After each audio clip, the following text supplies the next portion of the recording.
Para saudara dan saudari yang Tuhan cintai, selamat pagi dan selamat bertemu lagi dalam renungan harian dari Paroki Santo Petrus dan Paulus Argapura, edisi hari Kamis, tanggal 19 Mei 2022, dalam masa Paskah yang kelima. Mengawali hari yang baru ini, kita hendak mendengar dan merenungkan sabda Tuhan. Marilah sebelum kita mendengar dan merenungkan sabda Tuhan, kita berdoa. Dalam nama Bapa dan Putra dan Roh Kudus. Amin.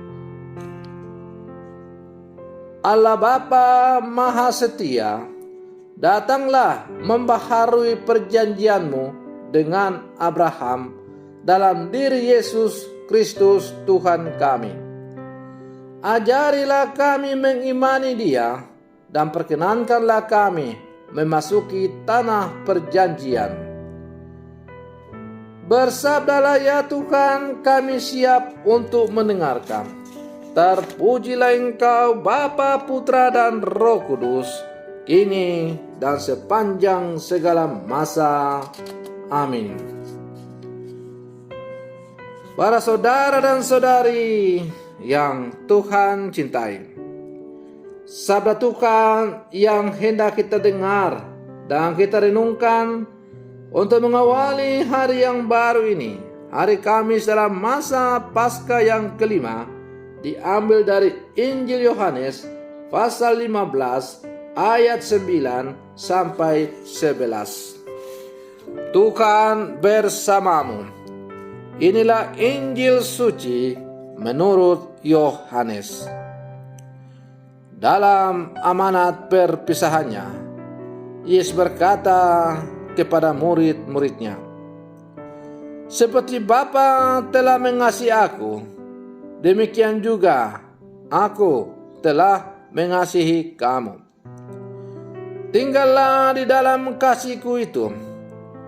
Jikalau kamu menuruti perintahku, kamu akan tinggal di dalam kasih-Ku, seperti aku menuruti perintah Bapa-Ku dan tinggal di dalam kasih-Nya. Semuanya ini Kukatakan kepadamu, supaya sukacita-Ku ada di dalam kamu, dan sukacitamu menjadi penuh." Demikianlah sabda Tuhan. Para saudara dan saudari yang Tuhan cintai, di antara atasan dan bawahan, atau antara penguasa dan rakyat, akan sulit ditemukan sebuah relasi kasih. Kalaupun ada relasi yang terjalin, orang pasti akan mempertanyakan apakah relasi itu sungguh-sungguh dilandasi oleh kasih. Keraguan itu muncul karena adanya ketidaksetaraan di antara kedua pihak. Sebab relasi kasih hanya mungkin terjadi di antara dua orang yang setara, yakni di antara para sahabat.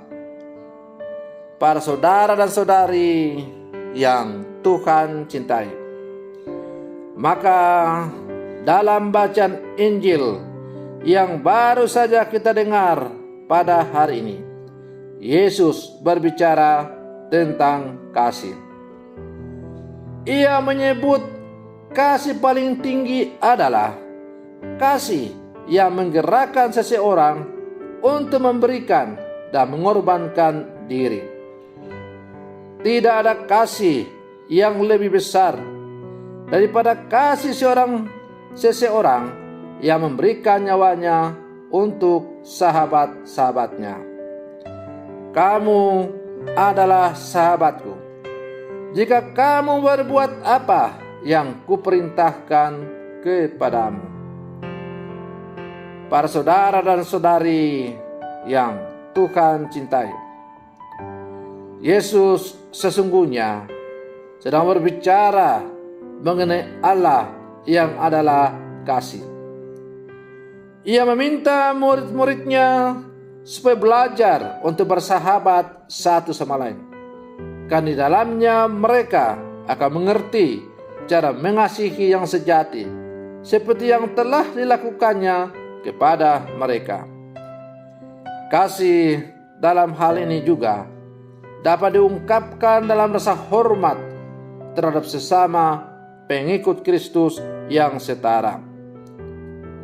Para saudara dan saudari yang Tuhan cintai, terkadang dalam kehidupan kita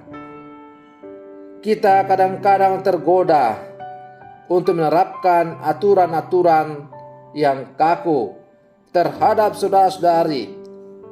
Dengan cara demikian, kita justru belum memahami kasih Bapa yang lembut kepada setiap orang. Kasih tidak mungkin dilakukan dengan memaksa, tetapi justru dengan memberikan diri kita sebagai sahabat bagi yang lain. Para saudara dan saudari yang Tuhan cintai, maka sebagai murid-murid Yesus, jelaslah bagi kita bahwa hukum yang utama bagi Yesus adalah hukum cinta kasih. Dalam sebuah keluarga tentu terdapat ayah, ibu, anak-anak, dan yang lain. Kita dapat merasakan kasih Allah lewat kasih sayang orang tua kita. Orang tua yang baik akan selalu mengasihi dan merawat anak-anaknya dengan penuh cinta kasih. Bapa di surga juga sangat mengasihi kita seperti dalam sabda Yesus. Seperti Bapa telah mengasihi aku, demikian juga aku telah mengasihi kamu. Tinggallah dalam kasihku itu. Ia telah menciptakan kita dengan kasih. Sukacita dan kegembiraan yang kita alami dalam hidup adalah bukti Allah Bapa begitu mengasihi kita. Para saudara dan saudari yang Tuhan cintai, maka marilah dalam seluruh kehidupan kita sebagai murid-murid Yesus yang hidup di zaman sekarang, kita berjuang untuk selalu membangun kasih, saling mengasihi dalam seluruh kehidupan kita. Karena kasih akan mampu menembus sekat-sekat. Kasih akan mampu menembus perbedaan. Kasih akan memampukan kita untuk hidup bersaudara dengan siapa saja dalam seluruh kehidupan kita.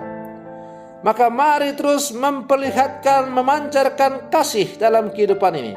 Mudah-mudahan kita semakin dimampukan sebagai agen-agen penyebar kasih kepada dunia dan sesama, sehingga dunia semakin diliputi oleh rasa sukacita damai oleh karena kita hidup saling mengasihi. Semoga demikian. Selamat pagi. Tuhan Yesus memberkati.